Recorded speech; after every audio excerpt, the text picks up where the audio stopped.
함께 상고할 하나님의 말씀은 요한복음 14장 1절부터 3절까지의 말씀입니다. 너희는 마음에 근심하지 말라. 하나님을 믿으니 또 나를 믿으라. 내 아버지 집에 거할 곳이 많도다. 그렇지 않으면 너희에게 일렀으리라. 내가 너희를 위하여 거처를 예비하러 가노니 가서 너희를 위하여 거처를 예비하면 내가 다시 와서 너희를 내게로 영접하여 나 있는 곳에 너희도 있게 하리라. 아멘. 지난주에 예수님을 부인한 베드로, 예수님을 배신한 가룟 유다, 그 두 사람 사이에서 물론 많은 제자들도 함께 예수님을 버리고 도망갈 예정이지만 그 모든 제자들의 발을 씻으시며 그들을 끝까지 사랑하시는 주님의 사랑을 가르쳐 주신 다음에 14장으로 넘어와서 예수님은 오늘 본문의 마음에 근심하지 말라라고 말씀을 하십니다.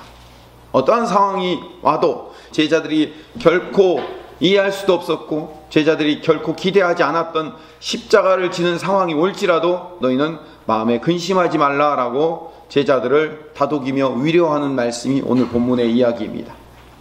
근심하지 말라고 제자들에게 얘기합니다. 왜 근심하지 말아야 될까요? 인간은 근심하는 동물이에요. 인간이 근심하는 이유는 결국 뭘 먹을까, 뭘 마실까, 뭘 입을까에 대한 삶의 문제에 대한 근심이죠. 우리에게 닥친 문제들, 앞으로의 미래의 문제를 어떻게 해결할 것인가에 대한 근심이 우리 삶의 모든 근심의 대부분인 거죠. 여러분들이 일상생활을 살면서 우리 목사님 건강은 어떠신지, 우리 김포수종교회는 어떻게 잘 성장할 것인지에 대한 근심 속에 사시는 분 계셔요?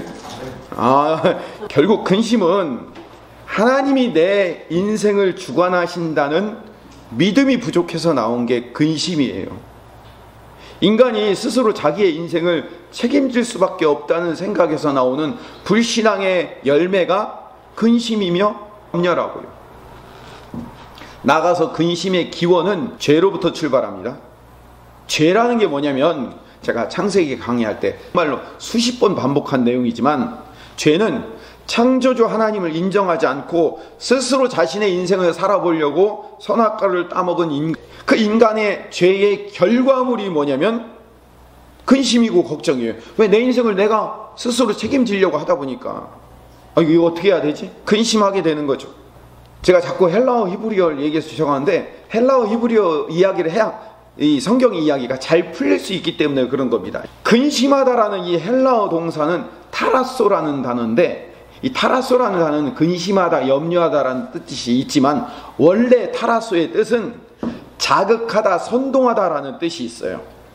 자극하고 선동하는 것은 누가 마음을 불러일으키는 거잖아요. 자극하고 선동하는 거예요. 미래에 대한 근심, 불안, 걱정, 염려, 두려움을 악한 사단의 세력들이, 마귀가 내 마음을 자극하고 선동시키는 거예요. 그래서 네 눈앞에 지금 이런 문제 있지? 앞으로 일어나지 않을 문제, 그리고 아직 일어나지 않은 문제인데도 불구하고 마귀가 어떻게 한다고요? 자극하고 선동해요. 너 이제 큰일 났어 하고 우리 마음을 선동하는 거예요. 자극하는 거예요. 그게 타라소예요. 그러면 그 자극하고 선동된 마음 때문에 근심하고 염려할 수밖에 없는 거예요. 제가 자꾸 헬라어 히브리어 얘기를 할 수밖에 없는 게 바로 여기서 찾아볼 수 있기 때문에 그런 거예요. 타라소, 아직 일어나지 않았음에도 불구하고 미래에 대한 공포, 두려움, 염려가 그냥 염려되네, 두려움이 있네 정도의 수준이 아니라 미래에 대한 두려움, 염려, 불안이 마귀가 내 마음을 자극해요. 선동한단 말이에요. 그래서 염려와 불안이 내 인생을 끌고 가게 되는 거죠. 인간은 모든 삶의 대부분이 미래에 대한 염려 때문에 일어난 일이다라고 해도 과언이 아닐 정도예요. 미래에 대한 두려움이 있잖아요. 경제적인 두려움이 있어요. 그러니까 보험, 주식, 부동산, 그걸로 채우면 되겠다라고 자극하고 선동을 하는 거예요. 미래에 대한 경제적인 불안을 보험, 주식, 부동산을 하면 채워질 수 있을 거라고 누가 선동한다고요? 강남 아줌마들이요? 아니요. 마귀가 우리의 마음을 자극하고 선동하는 거예요. 타라소 한단 말이에요. 건강에 대한 근심을요. 평소에 보약을 많이 먹어야 되고요. 건강식품 많이 챙겨야 되고 운동 많이 해야 된다고. 그렇게 해야 너의 건강을 지켜줄 수 있다. 나이가 들면 들수록 네 몸이 느끼잖아. 그러니까 빨리 운동해야 돼. 건강식품 먹어야 돼. 라고 우리의 마음을 자극하고 선동하는 거예요. 타라스 한단 말이에요. 자녀가 잘 되려면 학원을 가야 되고 학교 다녀야 되고 성적이 높아야 되고 좋은 대학을 가야 되고 라고 마귀가 선동하는 거예요. 자극한단 말이에요. 자녀에 대한 미래를 좋은 대학을 나와야만, 좋은 성적을 가져야만 그렇게 될 수 있다고 타라스, 자극하고 선동한단 말이에요. 여러분, 우리 인생을 살아봤지만 공부 잘하고 좋은 대학 가고, 물론 그게 내 삶에 영향을 미칠 수는 있겠죠. 근데 그게 얼마나 큰 영향을 미쳤어요.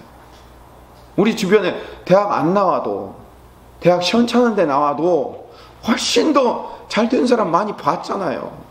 그게 인생을 좌지우지할 만큼 큰 일이 아니라는 것을 알고 있으면서도 불구하고, 내 인생을 그렇게 살았음에도 불구하고 내 자녀의 미래가 불안하니까 마귀가 자극하고 선동하는 거예요. 쟤 공부 잘 안 하면 안 돼. 대학 좋은 데 안 가면 안 돼. 라고 자극하고 선동한단 말이에요. 여러분, 아무리 마귀가 우리의 마음을 타라서 자극하고 선동해도 미래는 모든 인간의 힘과 노력으로 미래에 대한 두려움과 걱정을 채우는 방법들로 통제가 되지 않는 거예요. 자식 잘 키워가지고 좋은 대학 보내서 정말로 이제부터는 불행 끝 행복 시작이라고 생각했던 아이들 이태원에 가서 떠밀려 죽잖아요. 미래가 어떻게 될지 어떻게 알아요? 미래는 인간의 힘과 노력으로 통제가 될 수 없어요. 내가 살아봐서 알잖아요. 내가 근심을 떨쳐낼 수가 없다니까요. 그래서 주님은 그 근심의 해결 방법으로 우리에게 주신 게 뭐냐면 믿음이에요.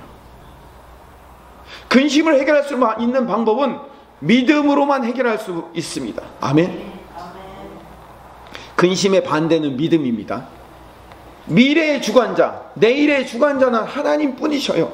그래서 하나님이 내 인생을 주관하신 거예요. 미래의 주관자이신 하나님만이 내 인생을 주관하신다는 것을 내가 믿고 사는 거예요. 그래야 그 근심과 염려와 두려움을 이길 수 있는 겁니다. 미래에 대한 근심과 염려와 두려움이 앞으로 예수 믿으면 절대로 안 일어난다가 아니라 일어남에도 불구하고 믿음으로 건너갈 수 있는 거예요. 6월절 넘어갈 수 있는 거란 말이에요. 마태복음 6장 34절을 볼까요?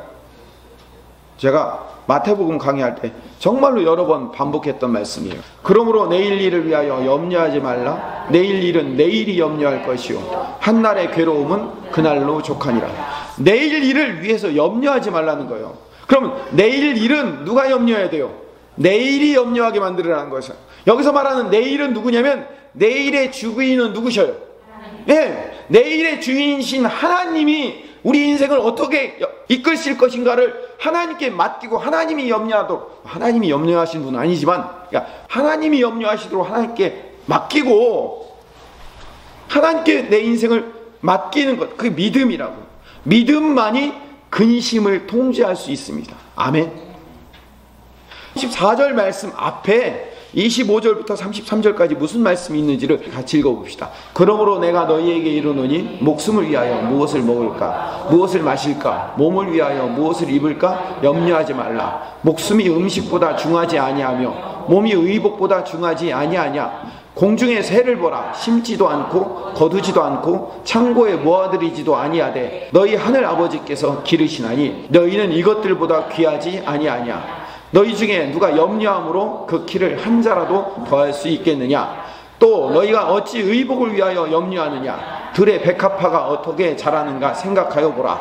수고도 아니하고 길쌈도 아니하느니라. 그러나 내가 너희에게 말하노니 솔로몬의 모든 영광으로도 입은 것이 이 꽃 하나만 같지 못하였느니라. 오늘 있다가 내일 아궁이에 던져지는 들풀도 하나님이 이렇게 입히시거든 하물며 너희일까 보냐. 믿음이 작은 자들아. 그러므로 염려하여 이르기를 무엇을 먹을까 무엇을 마실까 무엇을 입을까 하지 말라. 이는 다 이방인들이 구하는 것이라. 너희 하늘 아버지께서 이 모든 것이 너희에게 있어야 할 줄을 아시느니라. 그런즉 너희는 먼저 그의 나라와 그의 의를 구하라. 그리하면 이 모든 것을 너희에게 더하시리라. 라고 말씀하시고 그러므로 내일 일을 위하여 염려하지 말라. 내일 일은 내일이 염려하게 하라 라고 말씀하시는 거예요. 중간에 30절에 믿음이 없는 자들은 이 믿음이 작은 자들아 라고 얘기한 거예요. 그리고 또 한 가지 32절에 보면 그렇게 염려하는 자들을 향하여 이방인들이라고 얘기해요. 여기서 이방인들은 하나님을 섬기지 않는 자들을 얘기하는 거예요. 하나님이 내 인생의 주인이 아닌 자들, 그런 사람들이 염려하고 산다라고 말씀하는 거죠. 그래서 32절 후반절에 보면 너희 하늘 아버지께서 이 모든 것이 너희에게 있어야 할 줄을 아시느니라. 하나님이 더 잘 아셔요. 하나님이 우리보다 우리의 필요를 더 잘 아시는 분이에요. 하나님이 내 인생의 주인이시기에 하나님이 내 인생을 전적으로 책임지신다는 사실을 우리는 믿어야 되는 거예요. 그래서 오늘 본문 요한복음 14장 1절에 하나님을 믿고 나를 믿으라라고 얘기해요. 하나님을 믿으니 또 나를 믿으라라고 되어 있는데, 여러분 성경책 가지고 오셔서 찾으신 분들 한번 보세요. 1절 하나님을 이라는 말 앞에 번호가 쓰여져 있죠. 맨 밑으로 내려가 보세요. 주석이 뭐라고 바꿔 쓸 수 있어요? 또 믿고 라고 있죠. 그러니까 하나님을 믿으니 나를 믿으라라는 말도 있지만 하나님도 믿고 나도 믿어라라는 말로 바꿔 쓸 수 있는 거예요. 하나님도 믿고 나도 믿어라라는 말로 해석하는 것이 가장 좋은 번역이 된다는 얘기예요. 왜 그러냐면 구약 백성들이 하나님을 믿었던 것처럼 우리도 하나님을 믿어야 된다라고 말씀하는 거예요. 근데 사실은 구약 백성들이 하나님을 믿지 못했어요. 구약에서 여호와 하나님께서 이스라엘 백성들을 출애굽시켰기 때문에 그들이 광야의 삶을 살지라도 가나안 땅에 도착할 때까지 그들 눈앞에 먹을 것이 없고 입을 것이 없고 마실 것이 없을지라도 하나님이 가나안 땅 약속의 땅에 도착할 때까지 하나님이 전적으로 책임지실 것이라는 것을 이스라엘이 믿어야 됐다고요. 아니 홍해도 갈라서 백성들을 인도해낸 그 하나님이 그 광야의 삶 하나 못 인도하시겠냐고요. 그래서 눈앞에는 비록 보이지 않고 불안과 염려가 눈앞에 보일지라도 원망하고 불평하지 않고 하나님이 일하고 계시며 지금까지 일하셨으며 앞으로도 일할 것에 대한 믿음을 가지고 살아야 되는 거예요. 그래서 하나님을 믿고, 이스라엘 백성들에게 가장 필요한 게 뭐였다고요? 하나님을 믿는 거였어요. 그런 것처럼 이스라엘 백성들이 하나님을 믿고 살아야 되는 것처럼 내가 너희들을 위해 십자가를 지고 죽기까지 너희를 사랑하고 있으니 너희들을 천국 가는 그날까지 너희들을 완성하여 하나님의 백성으로 만들 그 모든 과정을 내가 책임지고 인도하고 갈 테니까 나를 믿어라 라고 말씀하시는 거예요. 우리 인생 가운데 눈앞에 보이는 상황과 환경 때문에 염려하거나 두려워하거나 불평하거나 불만을 가지고 살지 말고 주님을 믿는 거예요. 내일 일은 내일의 주인이신 하나님께 맡기는 거예요. 우리가 해야 할 가장 중요한 사명은 그렇게 일하실 하나님을 믿는 겁니다. 다른 말로 얘기하면 내 삶에 일어나는 모든 염려거리들과 근심거리들을 하나님께 맡기는 거예요. 믿음이 있는 자가 맡긴단 말이에요. 맡긴다는 것은 기도한다는 얘기예요. 기도는 하나님께 내 인생의 염려거리들을 그냥 내어 맡기는 거예요. 왜 기도하러 오죠? 내가 못하니까 이거 당신이 해결해 주십시오, 아버지가 해결해 주십시오 하고 그냥 던져놓는 거잖아요. 그걸 맡긴다고 얘기하잖아요. 애들이 뭐 하다가 못하면 엄마한테 맡기잖아요. 엄마 이거 좀 해줘 하고 그냥 확 던져버리고 가잖아요. 우리 기도라는 것은 뭐냐면 믿음으로 그냥 하나님께 맡기는 거예요. 그거를 믿음이라고 얘기하는 거예요. 오늘 본문 14장이 시작되기 전에 13장 마지막에 베드로가 예수님을 위해서 13장 37절에 자기 목숨을 버리겠다고 얘기해요. 베드로가 이르되 주여 내가 지금은 어찌하여 따라갈 수 없나이까? 주를 위하여 내 목숨을 버리겠나이다. 베드로의 이 고백이 거짓이나 가짜가 아니에요. 중심으로 한 고백인데 예수님은 베드로의 고백을 그냥 사정없이 딱 꺾어버려요. 베드로의 진심 어린 고백인데도 다구불기 전에 3번 내가 나를 부인할 것이다 라고 베드로의 의지를 딱 꺾어버리네요. 왜 그럴까요? 그리고 14장 1절에 근심하지 말고 하나님을 믿고 나를 믿으라 라고 말씀하신 그 의미를 알아야 돼요. 베드로, 네가 나를 위해서 목숨 버릴 만큼 일하는 게 중요한 게 아니고, 물론 나중에는 그렇게 되겠지만 지금 중요한 것은 내가 너를 위해서 일하는 것, 그걸 알고 믿어야 된다, 이 얘기 하시는 거예요. 내가 네 인생을 위해서 목숨을 버리기 위해서 찾아온 것이다. 주님은 내가 주님을 위해서 무엇을 할까를 고민하는 것보다 주님이 나를 위해 뭘 하셨는가를 묵상하는 게 중요해요. 그게 신앙인 겁니다. 신앙은 주님이 나를 위해 일하셨다는 사실을 기억하는 믿음을 갖는 거예요. 주님이 나를 위해서 목숨까지 버리시면서 일하셨다는 사실을 믿어야 돼요. 그렇게 믿는 믿음이 너무 중요해요. 그리고 그 믿음을 갖고 사는 자이기 때문에 죄와 사망의 권세에 빠져 죽을 수밖에 없는 나를 구원해내신 그 주님께서 최선을 다하여 천국 가는 그날까지 나를 가장 최선의 방법으로 선하게 나를 인도하고 이끄시고 계신다는 사실을 믿는 믿음으로 사는 거예요. 하나님은 처음부터 지금까지 앞으로 계속 나를 그렇게 인도하셨고 나의 모든 삶을 책임지시고 사셨어요. 그래서 내 인생은 실패할 수도 없고 실패한 것도 없습니다. 여기서 아멘이 나와야 돼요.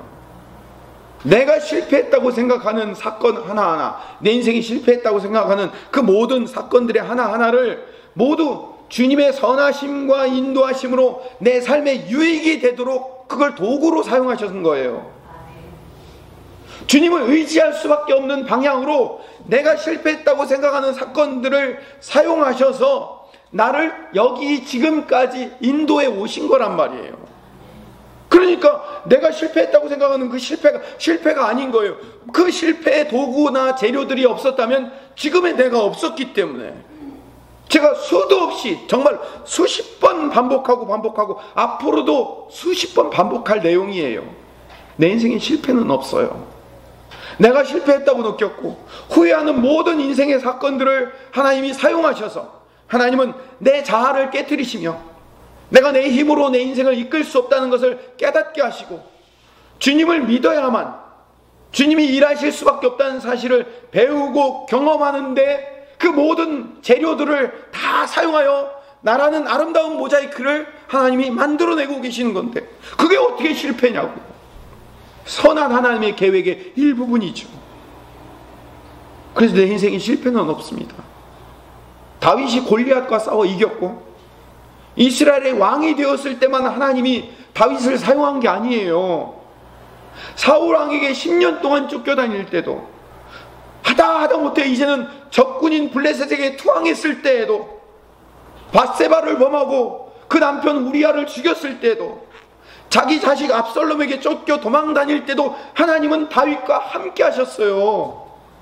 네가 나쁜 짓 하니까, 네가 내 뜻대로 안 사니까 너는 소용없어, 내 뜻대로 살지 않는 이 부분은 떼어내버릴 거야가 아니라 그 과정까지도 사용하여 그 과정까지도 하나님의 방법으로 내 인생을 이끄는 하나의 축이 된 거란 말이에요. 어디 하나님의 실패가 있냐고. 여러분, 다윗의 인생을 보면서 하나님이 실패했다고 얘기할 수 있습니까? 아브라함의 인생을 보면서 하나님은 실패하신 분이에요 라고 얘기할 수 있냐고요. 아브라함 자신은 자기 인생을 돌아보면서 내 인생을 왜 이렇게 실패한 인생이었을까? 마누라 팔아먹고 하지 말라는 데만 올라서 가고 하지 말라는 것만 하는 내 인생이 얼마나 실패였을까라고 생각했을지 모르겠지만 하나님은 아브라함을 얼마나 주목하여 보고 그의 인생을 이끄셨냐고요. 나중에 아브라함은요 모든 믿음의 조상이 되는 거예요. 우리 이방인들까지 다 아브라함의 믿음의 조상, 영적 조상이 된단 말이에요. 그 영적 조상이 될 그 아브라함을 얼마나 하나님이 기가 막히게 그의 인생을 인도하셨을 거냐고요. 근데 그 아브라함이 생각할 때는 참으로 많은 실패들이 있다고 생각했는데 그 실패를 사용하여 하나님이 믿음의 조상으로 만들어내시잖아요. 여러분의 인생을 그렇게 만들어내신다니까요. 하나님이.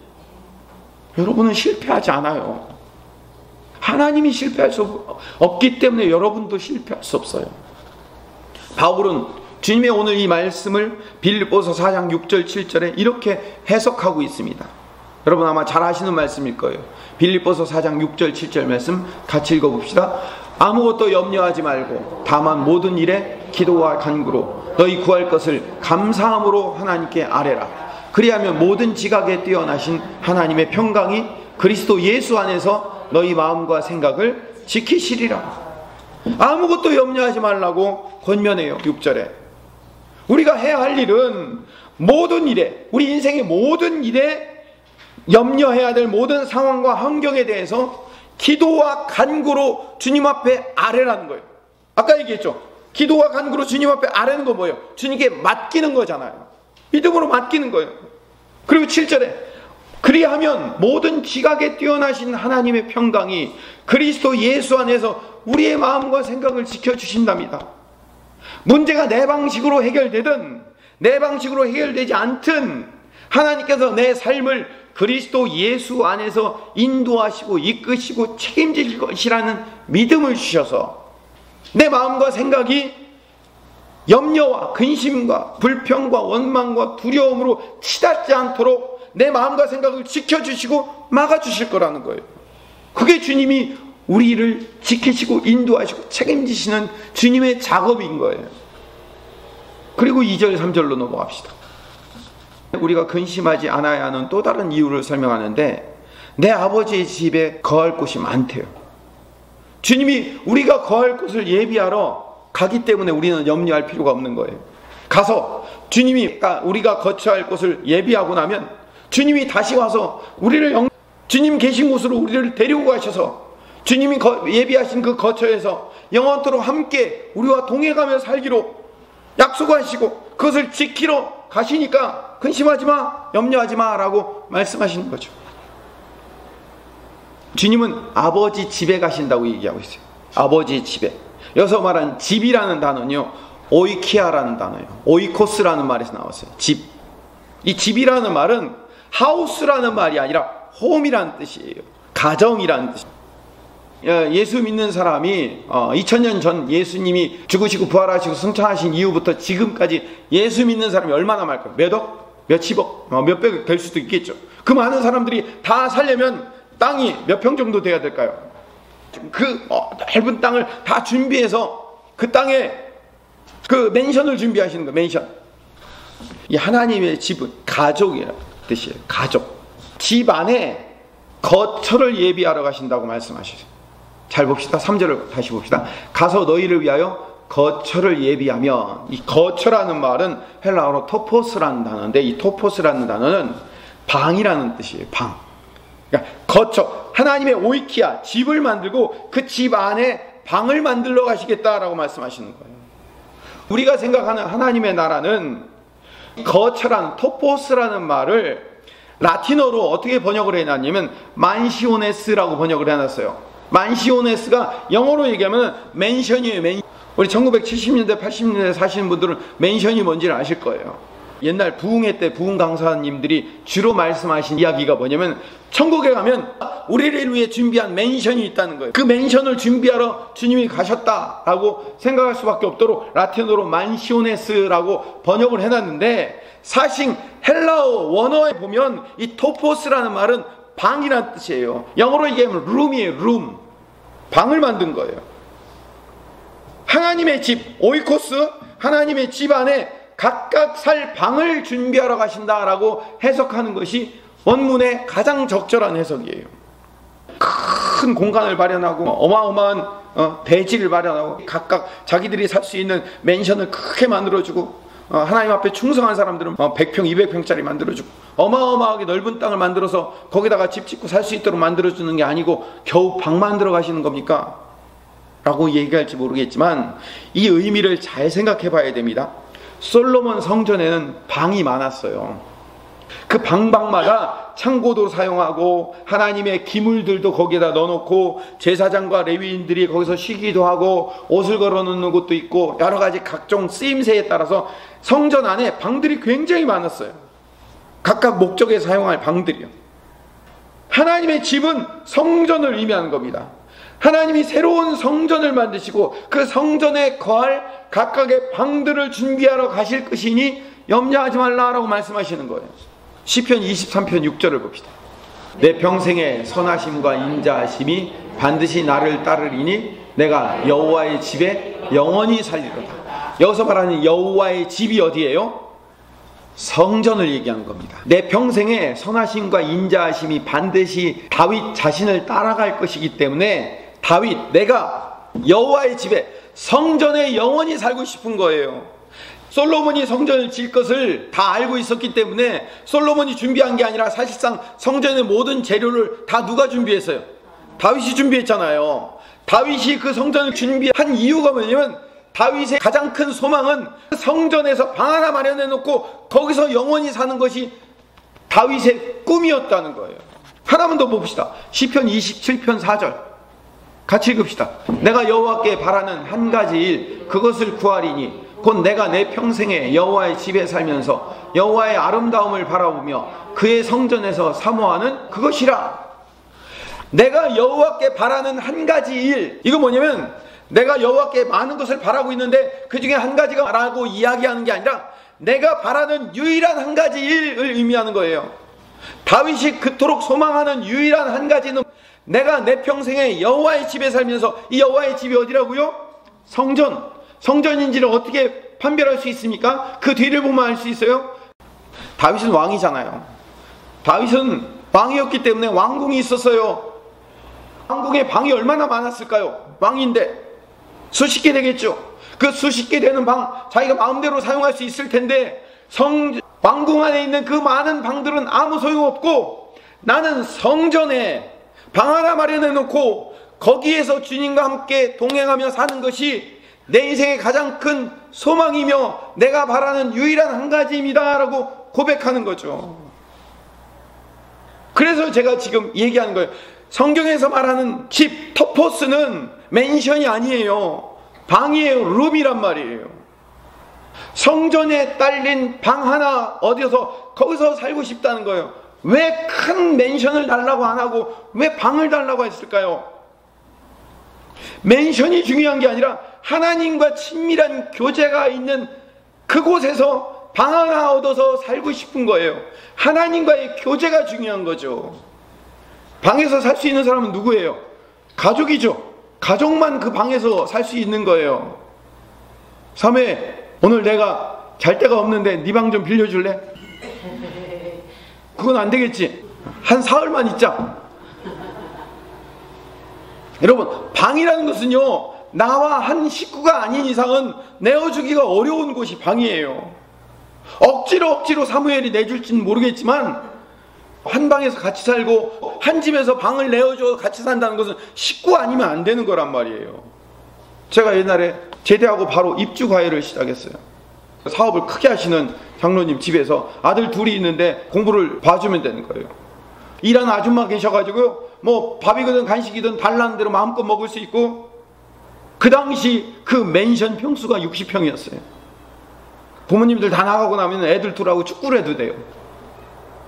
그런 집에서 2달 동안 있었는데 영화 기생충에서 나오는 그 친구 소개로 제가 그 60평 되는 그 집에 들어갔어요. 입주과외 하러. 옛날에는 입주과외가 많이 있었어요. 근데 제가 2달밖에 못 나가고 2달 입주과외 하는데 7kg 빠져갖고 나왔어요. 눈치 보느라고 힘들었어요. 저 혼자 방이 따로 있었는데 가족이 아니니까 같은 집에 살아도 같이 사는 게 아닌 거예요. 다윗이 말하는 여호와의 집에서, 여호와의 성전에서 사모하며 살겠다고 하는 얘기는 성전에서 방 하나 얻어가지고 거기서 주님과 교제하며 살겠다는 거예요. 여호와의 아름다움을 바라보며 그의 성전에서 사모하는 그것이니라. 성전은 예수님 자신이 성전이시죠. 예수님이 이미 그 기능을 다한 예루살렘 성전을 돌 위에 돌 하나도 남기지 않고 다 무너뜨려 버리시겠다고 하시고, 실제로 성전은 완전히 무너지고 그 기능을 다합니다. 그 기능이 상실하고 맙니다. 그리고 당신의 몸으로 새로운 성전을 만드시겠다고 약속하셨어요. 십자가로 당신이 새로운 성전이 되셨어요. 그리고 성전이신 대신 예수님 안에, 예수님의 마음 안에 방들을 만들어 가지고 그 방에 당신의 제자들, 당신의 백성들 초대해서 당신과 교제하며 살겠다는 거예요. 하나님이 준비하신 집을 짓고 거기에 거처를 마련하러 가신다는 이야기인 거예요. 그럼 우리가 기대하는 천국의 삶은 뭐가 있을까요? 우리가 왜 천국을 기대할까요? 우리가 천국에 가려고 하는 첫 번째 이유는 먼 미래 사후세계에 대한 보험으로, 종교 하나를 그래도 믿고 있어야지 나중에 죽으면 지옥은 갈 수 없잖아요. 보장성 보험으로 하나 들어놔야지 나중에 천국 갈 수 있다고 생각하기 때문에, 그래서 우리가 종교를 믿고 천국을 기대하는 경우가 있습니다. 두 번째는 회피성 믿음으로서 천국을 바라는 자들이 있어요. 이 땅의 삶이 너무 힘들어요. 이 땅의 삶이 너무 지쳐요. 수많은 문제들을 내가 해결해낼 수 없어요. 감당해낼 수 없으니까 다 망해버리자. 그냥 예수님 오셔서 그냥 몽땅 다 망해버리고 천국이나 가자. 이 땅의 삶이 그냥 지쳐버렸어. 이 땅의 삶이 지치고 힘들고 싫어서 예수님 오셔서 천국이나 갑시다 라고 회피성 믿음으로서 천국을 바라는 사람도 있어요. 첫 번째와 두 번째 굉장히 많습니다. 아니면 세 번째, 주님과의 교제를 간절히 원하고 기대하는 마음으로 천국을 기다리고 있습니까?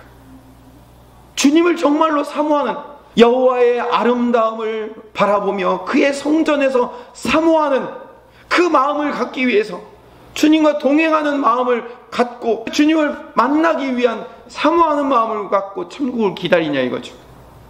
정답은 우리가 부른 찬송가 85장에 있어요. 구주를 생각만 해도 이렇게 좋거든. 주 얼굴 배울 때야 얼마나 좋으랴. 주님을 생각만 해도 이렇게 좋은데 주님 얼굴 보고 주님과 영원토록 동행하며 살면 얼마나 좋아요. 그걸 기다리고 있는 거예요. 그래서 우리가 천국을 바라보고 있는 거예요. 다윗이 성전에서 방 하나 얻어서 주님과 영원토록 그 아름다움을 보면서 동행하기를 바라는 마음이 있는 거죠. 우리가 천국을 기대하는 것은 천국에서 이 땅의 모든 고통들이, 문제들이, 염려들이 다 사라지고 거기서는 행복하게 염려 없이, 문제 없이, 병 없이 살 수 있으니까 천국을 바라는 게 아니라 그 천국에 주님 계시기 때문에 천국을 바라보는 거예요. 주님 계시기 때문에. 그 주님과 영원토록 동행하며 살려고, 주님이 당신이 성전 되시고 당신의 마음에, 그 넓은 마음에 방 하나씩 다 마련해 주시겠다는 거예요. 토포스, 방. 우리에게 왜 믿음이 필요한지 아십니까? 믿음은 그 천국을 바라보고 기대하면서 사는 삶이 믿음의 삶이기 때문에 그런 거예요. 주님이 내 인생을 구원해 주셨고 우리 인생을 전부를 지금까지 책임져 주셨는데 앞으로도 책임지시지 않을 거냐고요. 앞으로 우리 인생을 어떤 방법으로든 주님이 책임지신다고요. 우리가 해야 할 일은 그 주님과 이 땅에서 마음으로 영으로 교제하며 주님과 늘 함께 있다는 사실에 대한 기쁨을 누리며 사는 것, 그 주님과의 만남이 기쁘다는 것, 그 믿음을 가지고 살고 앞으로는 그 주님과 실제로 얼굴을 마주하고 손을 맞잡고 영원토록 함께 살 것에 대한 기쁨을 기대하며 사는 것이 우리의 믿음인 거예요. 그 믿음을 가지고 사는 거예요. 그래서 요한복음 14장 27절에 다시 한번 근심하지 말라고 얘기해요. 평안을 너희에게 끼치노니 곧 나의 평안을 너희에게 주노라. 내가 너희에게 주는 것은 세상이 주는 것과 같이 아니하도다. 너희는 마음에 근심하지도 말고 두려워하지도 말라. 마음에 근심하지 말라. 두려워하지 말래요. 왜? 세상이 주는 것과 같지 않은 평안을 주시겠다는 거예요. 주님이 주시는 평안은 세상이 주는 것과 달라요. 세상의 평안은 돈 없던 사람이 돈이 생기면 평안하더라고요. 여러분 경험해 보셨죠? 돈 없다가 돈 생기니까 평안해요, 안 해요? 평안해요. 저는 평안하더라고요. 여러분은 신앙이 높아가지고 돈이 생겨도 평안 안 할지 모르겠지만 저는 돈이 생겨서 막아야 될 부분들을 막고 나니까 마음이 평안해지더라고요. 일 없던 사람의 일이 생기니까 평안해져요. 얼굴이 펴지더라니까요. 병을 앓던 사람이 나와보세요. 얼마나 평안해져요. 일이 안 되던데 일이 잘 되니까 평안하죠. 자녀들이 원하는 좋은 대로 잘 가보세요. 마음이 얼마나 기쁘고 평안하냐고요. 아니에요? 근데 이거는 세상도 줄 수 있는 평안이에요. 근데 주님이 주시는 평안은 이 세상이 주는 것과 다르다는 거예요. 왜 세상이 주는 평안과 다를까요? 그래서 그래서 마음에 근심하지도 말고 두려워하지도 말라고 하시는 이유가 뭘까요? 여전히 내 삶을 두렵게 만들고 염려하게 만들고 근심하게 만드는 일들이 내 눈앞에 보여지는데, 그래서 내 삶을 여전히 그것들이 괴롭히고 있고 나를 충동질하고 있는데도 불구하고 주님과의 교제가 기쁘고 즐거우며 행복하고 감사하기에 주님이 내 인생을 구원하여 여기까지 이끄셨고 앞으로도 이끄실 것을 나는 믿고 있기 때문에 그 주님 때문에 평안한 거예요. 괜찮아, 해결되겠지, 주님이 주님의 방법으로 또 이기게 하실 거야, 극복될 거야, 괜찮아, 주님이 하실 텐데 뭘, 라고 우리 마음 가운데 든든한 믿음을 가지고 살아가면 그 믿음인 거죠. 그 믿음을 가지고 여기서 눈앞에 보이는 상황과 환경이 있음에도 불구하고 그 믿음을 가지고 살아갈 때 본향에 올라가면 얼마나 기쁘겠냐고요. 천국에 올라가서 그 주님 만나면 얼마나 기쁘겠냐고요. 얼마나 맛있게요 하는 것처럼 얼마나 기쁘겠냐고요. 그렇기 때문에 이 땅에서 내가 문제가 있고요, 어려움이 있고 염려거리들이 있고 근심거리들이 내 눈앞에 보일지라도, 바꿔 얘기하면 이스라엘 백성들이 광야에서 눈앞에 먹을 것이 하나도 안 보이고 마실 것도 없고 낮에는 40도가 넘는 태양빛에 밤에는 얼어 죽을 만큼 추운 날씨가 계속됨에도 불구하고 염려하지 않고 불평하지 않아야 하는 이유는 하나님이 그 인생들을 책임지고 가시고 있다는 사실을 믿어야 되기 때문에. 우리도 마찬가지예요. 여러분, 대부분의 성도들이 마찬가지예요. 모든 그리스도인들의 삶이 대부분 그래요. 99.9%가 다 그렇다고요. 다 걱정이 있어요, 염려가 있어요, 미래에 대한 불안이 있고요, 아이고 어떻게 사나 근심이 있고, 다 그 근심과 불안과 염려가 그냥 울 가운데 다 와 있어요. 그러면 그 문제들이 다 해결되고 나면 앞으로는 근심, 걱정, 불안이 없을까요? 아니요. 더 큰 산이 있을 수도 있어요. 우리는 계속해서 그런 산들을 넘어가고 또 넘어가는 거예요. 그때 그럼에도 불구하고 하나님은 내 인생을 책임져 한 걸음 옮기시고 또 한 걸음 옮기시는 그 주님의 놀라운 사랑과 그 주님의 놀라운 함께하심, 임마누엘의 그 함께하심이 나와 함께 있다는 사실, 그게 우리의 기쁨이 되어야 하는 거예요. 그 기쁨이 천국까지 가게 되는 거예요. 많은 목사님들과 많은 신학자들이 이렇게 얘기하죠. 하나님의 나라는 천국에 가서만 경험하는 것이 아니라 여기서도 경험해야 되는 겁니다. 맞아요. 여기서 우리가 경험을 해야 되는, 여기서 내 상황과 환경이 확 바뀌어서 뒤집어 엎어져서 변하는 게 아니라, 그래서 내 마음 가운데 평안이 있는 것이 아니라 내 삶에 변하지 않는 일들이 있을지라도 주님이 나와 함께 하신다는 든든한 믿음 때문에, 주님이 나와 곁에 있다는 그 믿음 때문에 나의 인생의 든든함, 그걸로 말미암은 기쁨, 그 기쁨이 천국까지 갈 수 있다는 사실을 믿으시기 바랍니다. 그래서 이 땅에서 주님이 주시는 은혜에 감사하지 않으면 하나님의 집에서도 감사가 안 나오는 거예요. 하나님이 이 땅에서 우리를 왜 예수 믿고 구원받아 이미 천국 백성이 되었는데도 불구하고 여기서 천국 가는 그날까지 이 광야의 삶을 살게 만드실까요?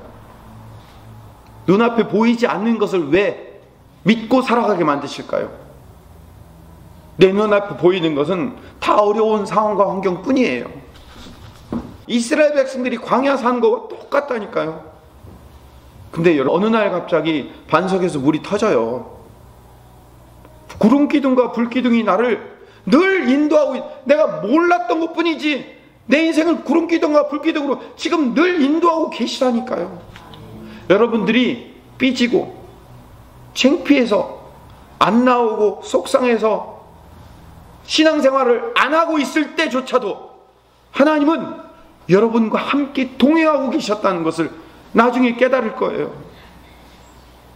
하나님을 원망하고 불평하고, 하나님이 계시면 내 인생을 이렇게 만들 수 없지라고 그 불평과 원망으로 가득 차 있는 그 상황 속에서도 하나님은 나와 함께 하시는 거예요. 하나님의 함께 하심은 내 문제를 해결해 주시는 하나님으로서가 아니라 그 문제와 함께 같이 나와 아파하시며 같이 함께 동행하고 계시는 하나님인 거예요. 그 하나님을 알아야 돼요. 그 하나님을 깊이 깨달으려면 다니엘 기도에 나와야 됩니다.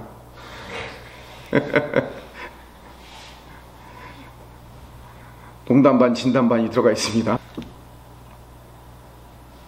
천국, 주님이 마련하신 그 하나님의 집에서, 하나님이 마련하신 하나님의 집이라는 천국의 성전의 방에서 산다는 것은 주님과 한 식구가 되겠다는 거예요. 주님이 내 식구가 되어주신 거예요. 내가 주님의 식구가 되겠습니다라고 결심하고 의지를 갖고 선포해서 되는 게 아니라 주님이 십자가로 방을 만들고 나를 끌어다 그 방 안에 앉히신 거예요. 현실의 고통이 멈췄기 때문에 기쁜 게 아니라 주님이 나와 함께 하시기 때문에 기쁜 거예요. 그래서 이 상황을 극복하고 이길 수 있게 만들어 주신다는 거예요. 여러분, 이게 얼마나 큰 복인지 아세요? 극복하고 이길 수 있게 만들어 주신다는 게 얼마나 큰 복인지 아시냐고요. 여러분 힘으로 극복한 것 같죠? 어쩌다 극복이 된 것 같죠? 시간이 지나서 그냥 견뎌온 것 같죠? 아니요. 주님이 나와 함께 하셔서 나를 밀어주고 끌어주고 땡겨주어서 내가 그거 극복하고 넘어온 거예요. 그걸 믿는 거라고요. 오늘이라는 현실에 부딪히는 수많은 어려움 속에서 하나님이 나와 함께 하신다는 그 믿음이, 그게 하나님의 나라를 경험하는 거예요. 하나님의 나라를 심적으로 영적으로 어떤 뜨거운 어떤 것들을 체험해가지고 변화되고 바뀌고 여러분들의 문제가 해결되고 세상도 줄 수 있는 그 평안이 여러분에게 이 마음으로 그제서야 하나님 감사합니다가 아니라, 그렇지 않을지라도 하나님이 나와 함께 하신다는 이 믿음이 나를 끌고 갈 수 있다는 사실이 진짜 믿음인 거예요. 그 믿음을 가지고 사셔야 돼요. 제가 맨날 이런 얘기밖에 못 드려요. 죄송합니다. 왜냐하면 이보다 더 좋은 얘기, 여러분들이 귀에 즐거운 얘기 하고 싶어도요, 그건 진리가 아니기 때문에 그런 거예요. 기도합시다.